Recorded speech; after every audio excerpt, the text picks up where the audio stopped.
Hello mga kawunjo, kumusta? Ako nga pala si Lucky Wunjo.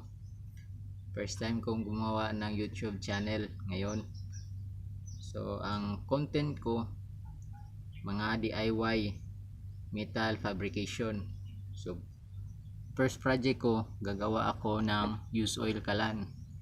So, bumili ako ng mga materialis ng ating gagawin na used oil kalan. So, bumili ako ng mga GI pipe nipple, GI pipe cup, nipple at saka coupling. Meron din akong elbow. So ito, marami akong binili dahil gagawa ako ng marami para ibenta ko dito sa Messenger, sa Facebook, at saka syempre gagawa tayo ng account para sa Shopee, Lazada at saka sa TikTok. So ganun lang muna yung gagawin ko dahil first time ko, hindi pa ako marunong mag-edit din naman, at saka cellphone lang gamit ko, wala akong ibang gamit kundi Oppo A71, napaka luma at saka sira na rin yung screen ko. So hindi ako masyadong nag-i-edit dahil hindi rin naman ako marunong mag-edit. So ito yung gamit ko.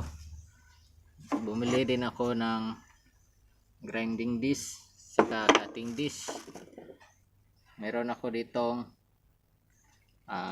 grinder at saka syempre meron akong nabili na welding machine.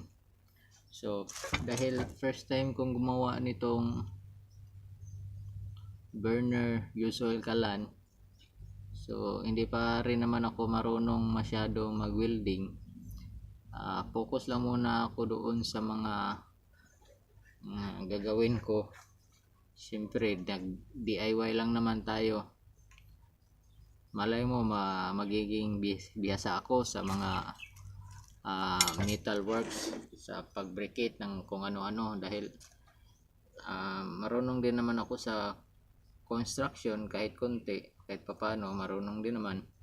At saka na gusto ko mag level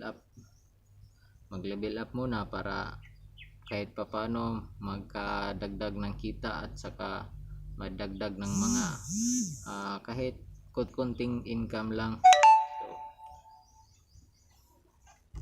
So ako, kinakabahan ako, baka hindi tayo makagawa ng malinis o maayos na used oil kalan. So sige lang, kahit papano try our best naman siguro para kung sakali, para hindi sa katagalan magkakaroon tayo ng mga positibong pag-unawa kung paano at saan ito pwedeng mapabilis o pwedeng mapaganda pa yung mga gagawin natin. So I try my best naman.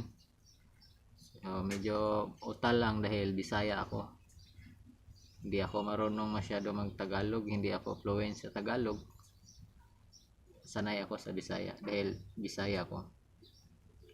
So ito yon 1/2 nozzle. Ito yung gagawin akong burner. Yan. Dito ako magsisimula, dito ako magbubutas. So ang yung mga in-order ko na mga barina, hindi pa naman dumating. Yung mga drill bits at saka yung mga cutting dish, hindi pa dumating. So need ko pa ng magintay, pero inuna ko muna ito dahil mabibili lang naman dito sa amin.